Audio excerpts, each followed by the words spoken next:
सभी के मन में ये होगा कि आखिर कुशवाहा वोट को लेकर आरजेडी इस तरह का बयान क्यों दे रही है, तो आरजेडी की नजर क्यों है कुशवाहा वोट बैंक पर, जरा वो भी जान लीजिए।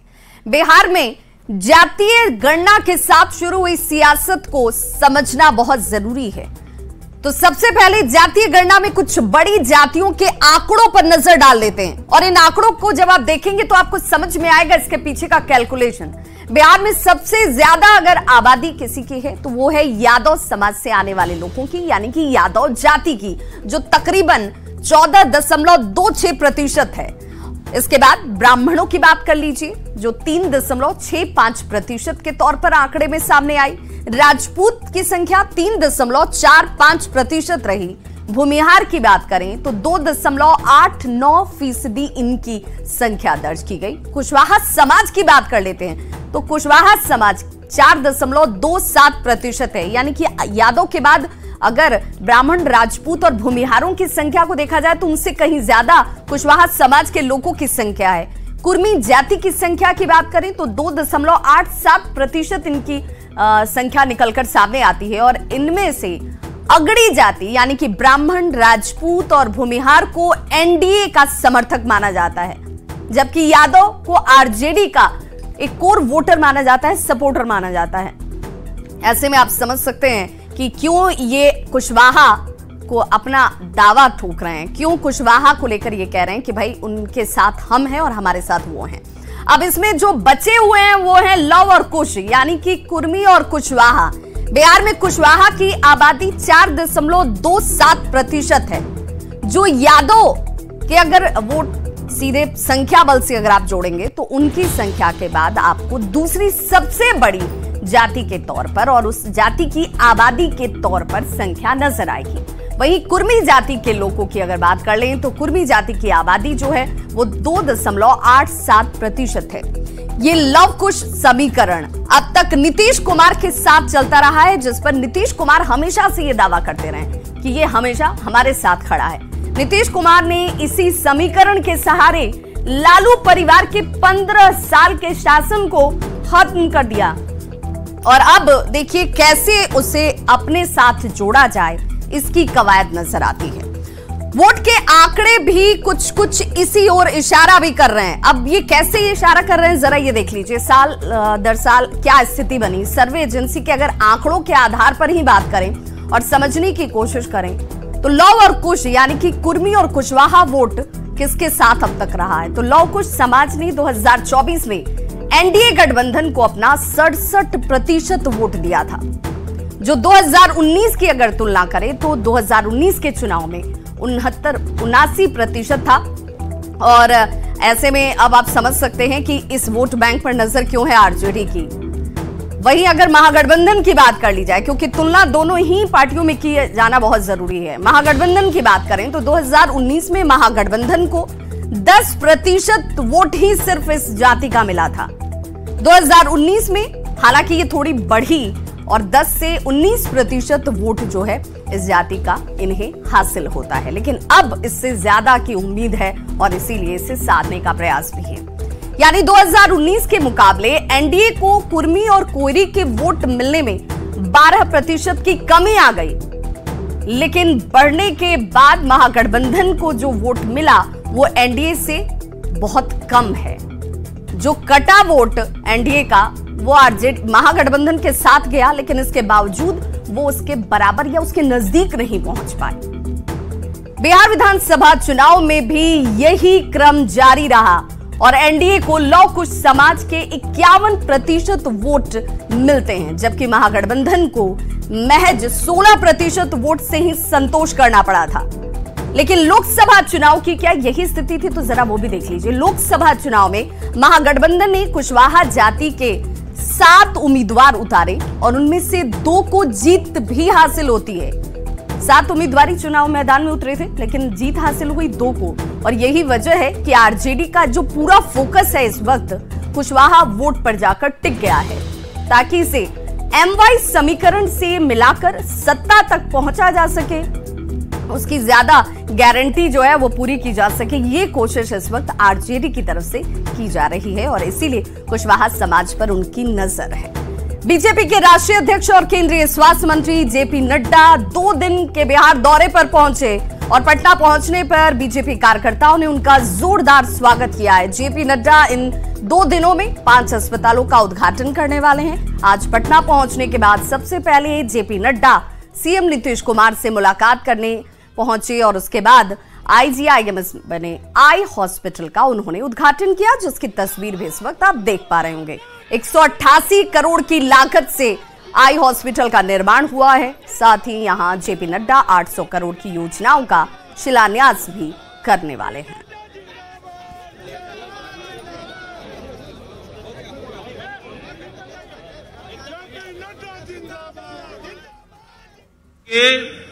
तो आप पाएंगे कि विकास के हर मील पत्थर पर वहां कहीं न कहीं एनडीए सरकार का नाम दर्ज है और वही विकास की कहानी कहता है। अच्छी खबर पहुंचने में बहुत देर लगती है, लेकिन सच्चाई ये है कि मानवता का सही अर्थों में अगर कोई सेवा करने का माध्यम है तो वो और कोई माध्यम नहीं, वो स्वास्थ्य विभाग है और वह स्वास्थ्य की दृष्टि से किया जाता है। तो आईजीआईएमएस में आई हॉस्पिटल का उद्घाटन और इस उद्घाटन के साथ बिहार में विकास की गति किस रफ्तार में बढ़ रही है, इसका जिक्र भी जेपी नड्डा की तरफ से किया गया। वहीं उद्घाटन के बाद सीएम नीतीश कुमार ने संबोधित किया और संबोधित करते हुए उन्होंने कहा कि हमने 2 बार गलती की, लेकिन अब इधर उधर नहीं जाने वाले हैं। उन्होंने कहा कि बिहार में बीजेपी और जेडीयू ने मिलकर विकास का काम किया है, ये कार्य अनवरत जारी रहेगा। हमसे गलती किया 2 बार, हम कभी उन लोगों को साथ किए और फिर बाद में हटा दिए। हम कभी इधर उधर नहीं जाएंगे, हम लोग शुरू से साथ थे। बताइए ना, मेरा रिश्ता था 1995 से, तो बीच में कभी 2 बार इधर उधर हुआ, वो गलती हुई और अब कभी इधर उधर नहीं होगा। लेकिन अगर देख लीजिए, कभी कोई काम किया था जी लोग, लेकिन झूठे उस सबके पर्चा छपता रहता। हम आजकल देखते हैं बिहार के अखबार में, दिल्ली के अखबार में भी छपा रहता।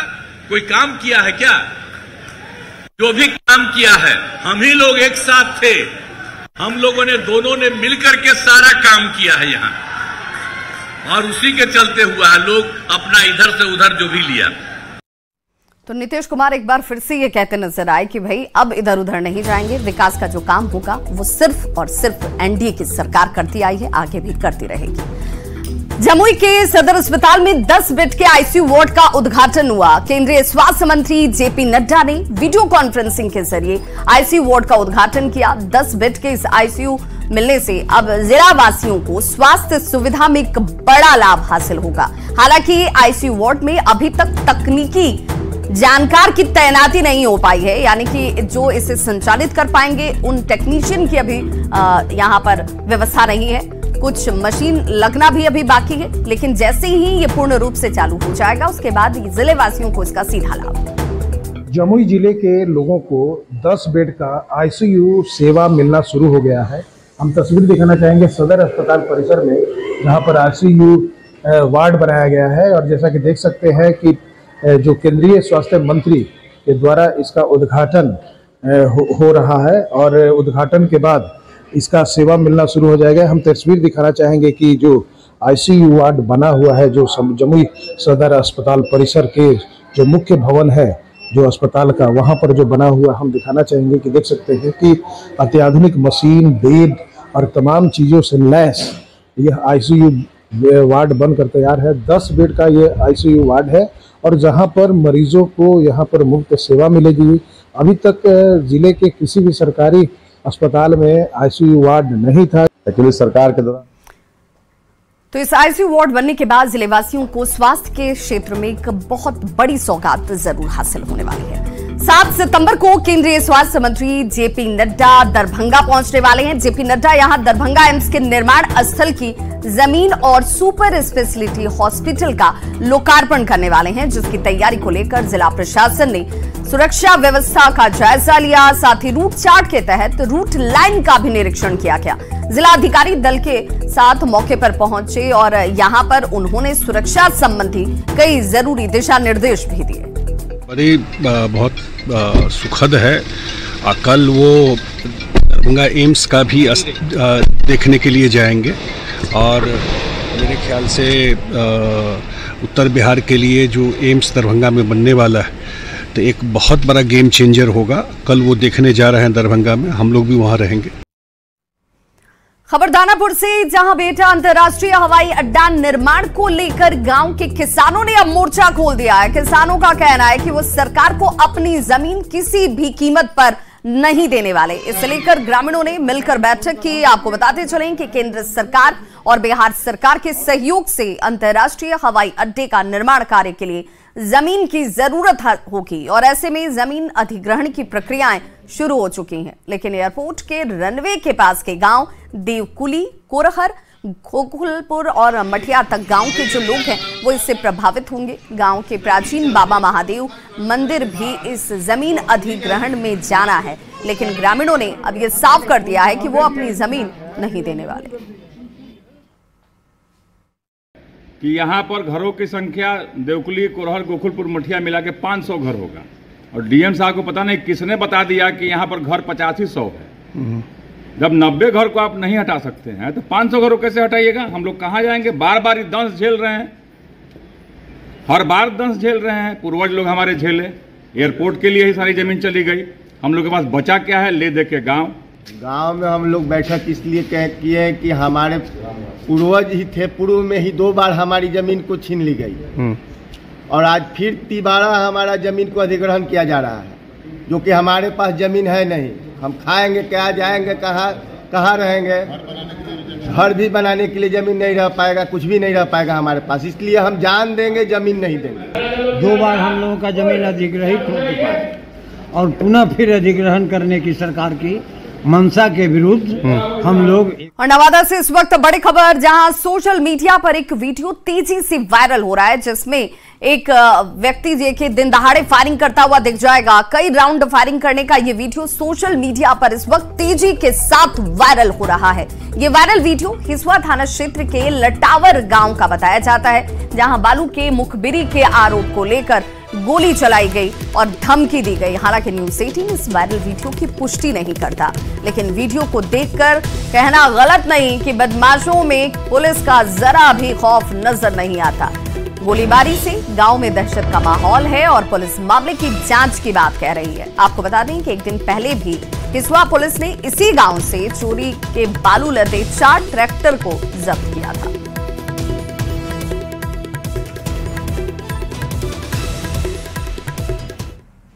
गया में दिन दहाड़े अपराधियों ने दुकान और घर में घुसकर लाखों की लूट की घटना को अंजाम दिया। जानकारी के मुताबिक अपराधियों ने शेरघाटी थाना क्षेत्र के रमना मोहल्ले में डाका डाला। अपराधियों ने पहले कपूर ट्रेडर्स नामक दुकान में लूटपाट की, फिर घर से सोने और चांदी के जेवर की लूटपाट होती है। पुलिस के मुताबिक 4 की संख्या अपराधियों की थी जिन्होंने इस घटना को अंजाम दिया है। पुलिस सीसीटीवी फुटेज के मदद से आरोपियों की पहचान करने में जुट गई है। शेरघाटी थाना एसएसपी ने आश्वासन दिया कि बहुत जल्द अपराधी गिरफ्त में। तकनीकी जांच चल रही है, फॉरेंसिक टीम भी अभी पहुंचेगा, फिंगरप्रिंट वगैरह भी जांच होगा। अभी कुछ एविडेंस मिला है, उसके अनुसार हम कार्रवाई कर रहे हैं। कितना तक लूट हुआ सर? कैश कितना, जेवरात कितना? टोटल वैल्यू 9 लाख बताया, विक्टिम के द्वारा बताया गया है। अरवल में एक दिल दहला देने वाली वारदात सामने आई है, जहां एक शख्स ने अपनी पत्नी की हत्या सिर्फ इसलिए कर दी क्योंकि उसे 3 बेटियां हुई थी। मामला मेहंदिया थाना क्षेत्र के दौलतपुर टोला गुठली बेघा गांव का बताया जाता है और आरोपी ने पत्नी की गला दबाकर निर्मम तरीके से हत्या की और यहां फरार हो गया। जानकारी के मुताबिक आरोपी अपनी पत्नी से 3 बेटियों को लेकर अक्सर लड़ाई कर रहा था। आखिरकार इस विवाद का अंत हत्या के साथ होता है। फिलहाल पुलिस ने शव को अपने कब्जे में ले लिया है और जांच शुरू कर दी है। आरोपी सोनू राजवंशी की तलाश भी जारी है। क्या मामला है तो इसको तो कुछ तो पूछने पड़ने पड़ेगा हम लोग का। मतलब बेटी के चलते ही मारपीट होती थी? हाँ, बेटी के चलते वो मारता था कि लड़का नहीं पैदा होता था, इसके वजह से वो मार डाला। ऐसा बहुत सा नियम है गांव में, गांव घर में। हम लोग कितना बेटी थी उसमें? 3 बच्ची है इसका। हाँ, एक इतनी बड़ा है सर, एक इतनी बड़ा है, एक इतनी बड़ा है, एक इतनी बड़ा है, एक तो छोटा सा एकदम है। बेगूसराय में सोशल मीडिया पर एक वीडियो तेजी के साथ वायरल हो रहा है, जिसमें एक पुलिसकर्मी मानवता की मिसाल पेश करता हुआ आपको नजर आ जाएगा। वीडियो में आप देख सकते हैं कि पुलिसकर्मी मानसिक रूप से विक्षिप्त व्यक्ति को कपड़ा पहना रहे हैं और वीडियो बेगूसराय के कचहरी चौक का बताया जाता है। लोग पुलिसकर्मी की इस पहल की खूब सराहना भी कर रहे हैं। तो तस्वीर देखिए, ये शख्स विक्षिप्त है, इसका कोई अपना नहीं, लेकिन पुलिस वाले इस विक्षिप्त शख्स की देखिए कैसे मदद करते हुए नजर आए, उसे कपड़े पहनाए गए। आरा में न्यूज 18 की खबर का बड़ा असर हुआ है, जहां भोजपुर के गढ़हनी प्रखंड में सकड़ा पुल के जर्जर होने के बाद टूटी रेलिंग की दीवार को मरम्मत करके ठीक कर दिया गया है। अब जरा तस्वीर भी देख लीजिए। इस सड़क पर बने पुल से हजारों गाड़ियां रोजाना गुजरती हैं, लेकिन यहां पुलिया की दीवार टूटी हुई थी, जिसके बाद न्यूज 18 ने इस खबर को प्रमुखता से दिखाया और प्रशासन की नींद खुली। मरम्मत का काम किया गया। हालांकि स्थानीय लोगों की मांग है कि इस पुल के बगल में एक और पुल बनाया जाए, ताकि लोगों को जाम की समस्या से भी मुक्ति मिल जाए।